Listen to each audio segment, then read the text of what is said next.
अस्सलाम वालेकुम बेटा, ये प्रोबेबिलिटी का हमारा कार्ड का टॉपिक है।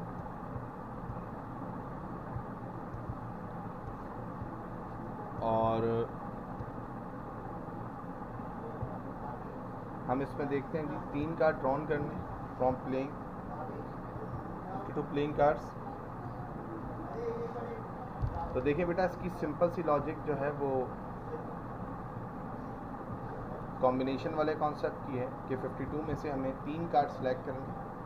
अब मैं आपको सिंपल सी लॉजिक फिर एक दफ़ा रिपीट करता हूँ कि कॉम्बिनेशन का कॉन्सेप्ट इसलिए यूज़ हो रहा है कि मैं आपसे 3 कोई भी कार्ड बोलूँ, जैसे सवाल में है 2 किंग और 1 क्वीन निकालें, तो अगर आप पहले 2 किंग निकालें बाद में क्वीन निकालें, या 1 किंग निकाल के दूसरा क्वीन निकालें फिर तीसरा किंग निकालें, या पहले क्वीन निकाल के बाद में 2 किंग निकालें, तो इससे कोई फ़र्क नहीं पड़ता।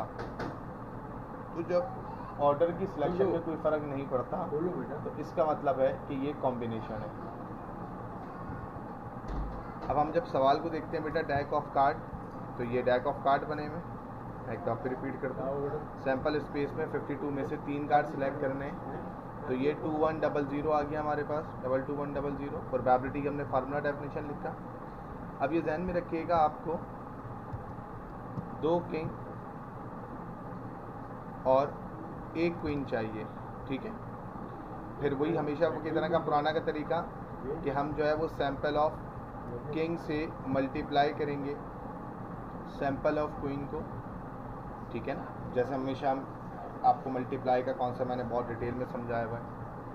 अब 4 किंग होते हैं, 2 सेलेक्ट करने, तो 4C2 का आंसर 6 आ गया। और 4 क्वीन होते हैं, 1 सेलेक्ट करना है, तो इसका आंसर 4 आ जाएगा, 24 को 22100 से डिवाइड कर देंगे, हमारे पास आंसर आ जाएगा।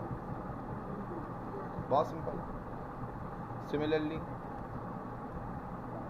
अगर मैं आपसे कहूँ कि 3 कार्ड ड्रॉन करने फ्रॉम प्लेइंग 52 कार्ड, अब 52 कार्ड में से 3 कार्ड ड्रॉन करने, ठीक है, और प्रोबेबिलिटी जो है वो 2 किंग की है, तो बेटा देखें इसमें भी वही लॉजिक है। सैम्पल स्पेस जो है वो 3 कार्ड सेलेक्ट करने 52 में से 3, 22100। अच्छा, ये आपके पास कार्ड आ गए। प्रोबेबिलिटी डेफिनेशन फार्मूला, 2 किंग लेने। अब देखो सबसे इम्पॉर्टेंट बात क्या है, इस पॉइंट पे समझना है। देखो जब तुम्हें कहा जाए ना 2 किंग लेना है और कार्ड टोटल 3 लेने, तो वो जो एक कार्ड है ना वो कोई भी हो सकता है, किंग नहीं हो सकता। जैसे मिसाल के तौर पे मैं तुम्हें यहाँ पे कलर चेंज करके बताता हूँ। मैंने कहा भाई 3 कार्ड लेने, 2 किंग होने चाहिए, सही है ना। तो अब तुमने 4 में से 2 किंग ले लिए, मैंने किंग को गायब कर दिया। मैंने देखो यहाँ से किंग को गायब कर दिया। अब 4 में से तुमने 2 किंग सेलेक्ट कर लिए, कोई से भी 2, ठीक है। 4 में से मैंने 2 किंग ले लिए। अब जो एक कार्ड है वो किस में से लूँ? मैं किसी में से भी ले सकता हूँ, मुझ पर कोई रिस्ट्रिक्शन नहीं है।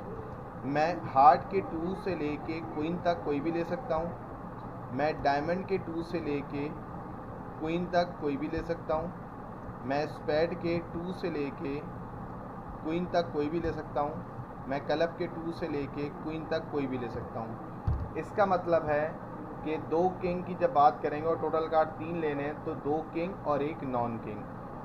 अब किंग जो हैं वो हमारे पास 4 होते हैं, 4 में से 2, और नॉन किंग ये जो आपके सामने पूरा स्ट्रक्चर नज़र आ रहा है विदाउट किंग के, ये जो आपको सारे कार्ड नज़र आ रहे हैं विदाउट किंग के, ये कितने? 48।